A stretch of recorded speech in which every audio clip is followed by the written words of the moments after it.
And Laura works as the National Breastfeeding Coordinator in the HSE, where she was working to improve breastfeeding supports and information for parents and education for health service staff.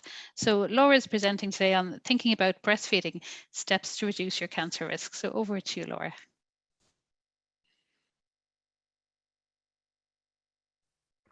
Just can't hear you just yet, Laura.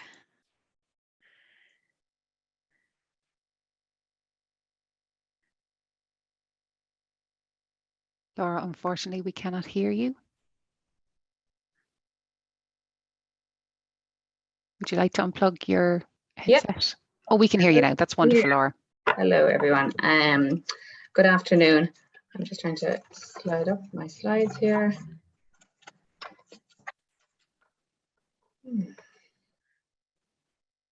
All right, this at the end of the presentation. I want to try and get it back up to the top.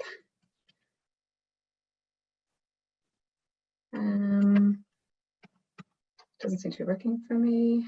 Let's stop sharing again. Sorry.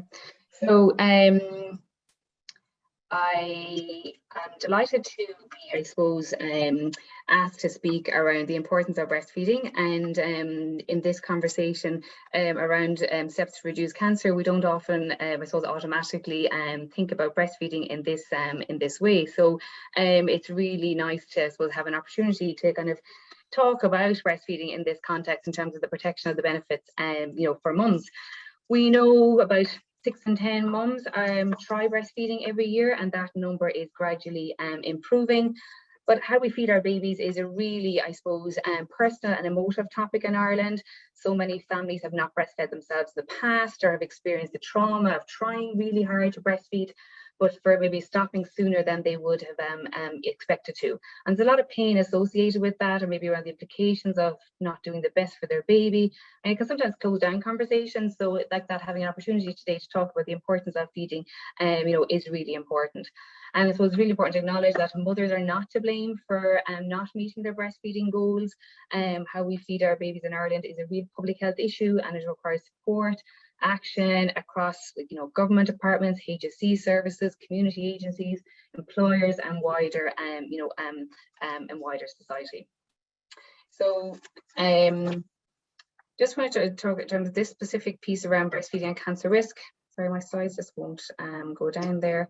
You know, I might stop sharing if you wouldn't mind putting them up. It doesn't seem to be working for me specifically. That's okay. Can we just ask if the background team could share them for you, and then you could talk to the slides? Would that work? Yeah. So just about breastfeeding and, you know, cancer risk, you know, we know for sure, and there's really clear evidence that breastfeeding can reduce the risk of developing breast cancer, and you know, and some kind, you know, and ovarian cancer. And there's kind of thought to be two main reasons for this: that it's the reductions in the level of certain hormones in the bodies, in our body. Our ovaries don't produce eggs as often when we're breastfeeding, and this delay in the menstrual cycle reduces a woman's lifetime exposure to, you know, to estrogen. And also a second reason, the kind of constant changes or the exfoliation of breast tissue while you're breastfeeding also can reduce the cancer risk to getting rid of you know, potentially damaged cells. Also, mothers who are breastfeeding or expressing their breast milk may find that they're more aware of their breast health than they are at any other time in their life, due to the rapidly, I suppose, you know, changes that occur in the breast while they're breastfeeding. Although a woman can develop breast cancer at any time point, including while breastfeeding, there's no increase in risk, you know, during this time. I suppose we know, I suppose, in terms of the, you know, the research tells us that for every 5 months you breastfeed, there's a 2% decreased, you know, risk of developing breast cancer, you know, throughout your life. Sorry, just going to go on to the next slides there. And the next one, please. So I really want to, suppose, just talk about, you know, the magic ingredients, the properties in our breast milk that we're constantly learning more about every year, about its value and its importance. Breast milk is made by each mother for her own baby. It contains 3 times more ingredients than formula, and if you have a preterm baby, it really is it's really even more important. It's your baby's first medicine, containing more calories and proteins than your breast milk would have if you had a term baby. And really, I suppose, crucial part of breast milk that it adapts and changes as your baby grows, and even on a daily basis. The breast milk you make in the morning is different than the breast milk you make, at night.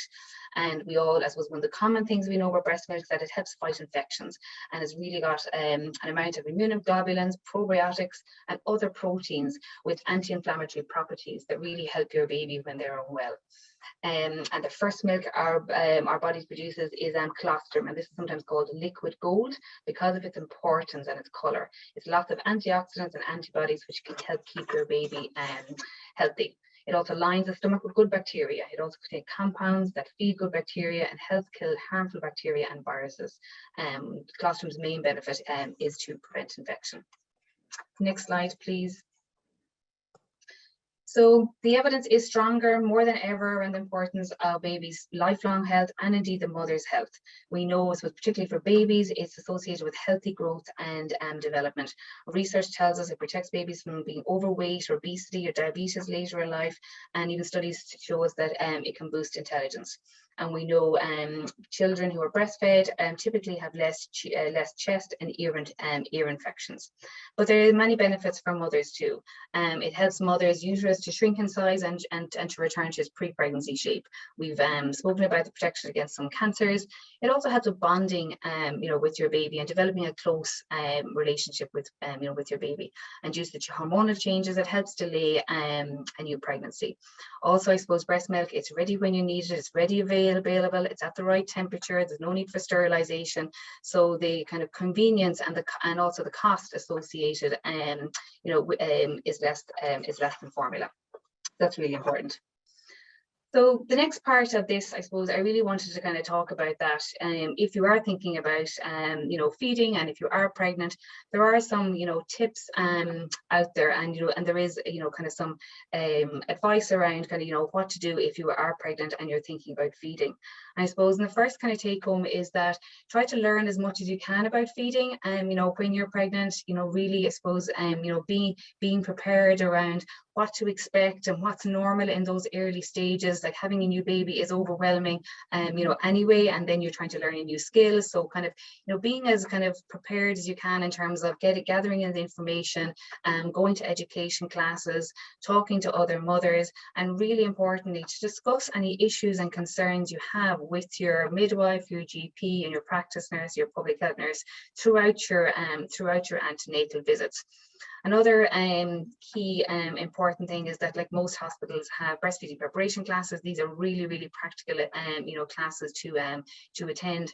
Also, there are breastfeeding support groups all around the country, and it's really helpful if moms kind of go to these classes when they're pregnant. It helps to break the ice and to make that kind of connecting with other mothers, easier after the baby is gone. That if you've actually gone to these groups beforehand and you know where it's on, and kind of who the facilitator is, and it just kind of makes that whole transition to getting this kind of mother to mother support after your baby is born. And as Louise kind of and other presenters have talked to, alluded to, really important, I suppose, when you're pregnant, to be careful around where you get your information, and certainly sourcing HSE resources and safe food resources is really important.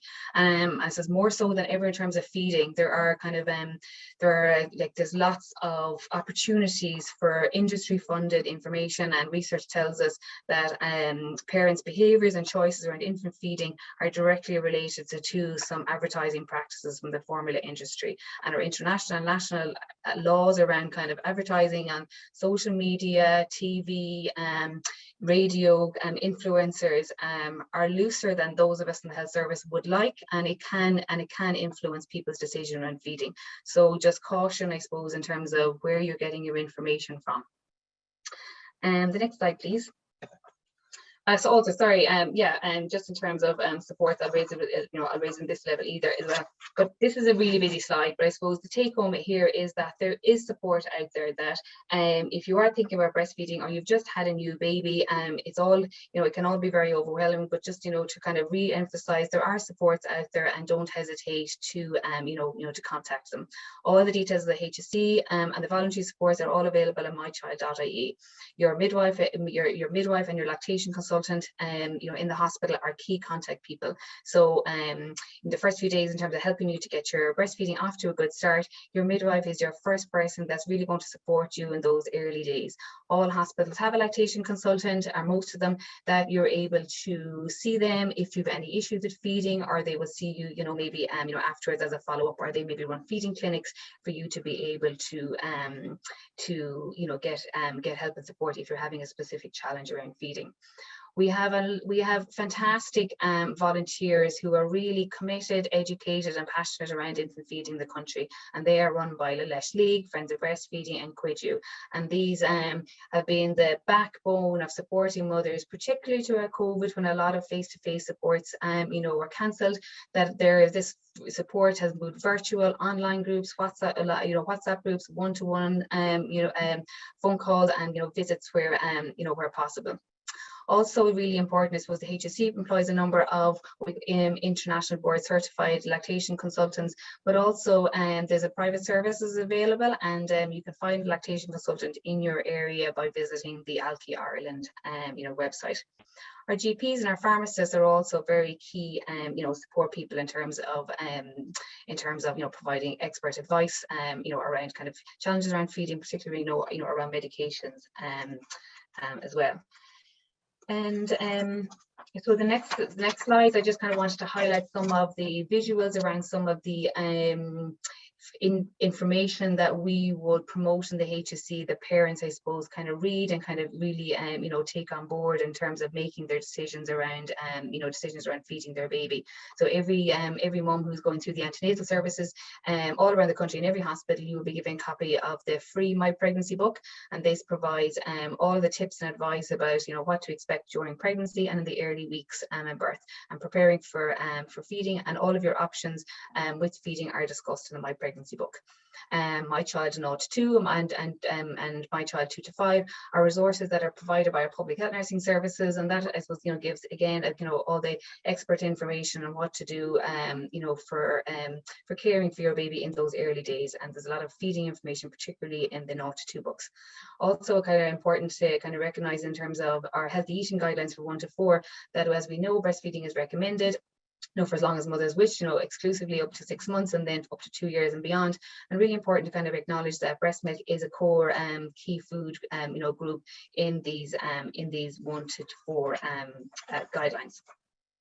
And then the next slide, then again, more resources. We've a couple of specific breastfeeding publications, Breastfeeding Good Start in Life.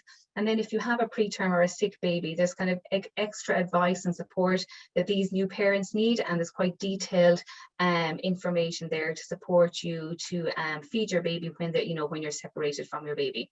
And really important safety information from our colleagues in Safe Food around the safe preparation of formula, or the storage of breast milk. And finally, just wanted to highlight one of our free HSE services that's available 7 days a week. You can talk to lactation consultants on our live chat or email service that's available every day on mychild.ie. So finally, whistle stop tour, but I suppose just to really emphasize again that the importance of feeding, and there are supports out there, and breastfeeding is the ideal start for you and your baby, and the goodness lasts a lifetime, not only for babies but for mothers too. And really important to kind of acknowledge that on the importance of breastfeeding for mothers on World Cancer Day. So thank you.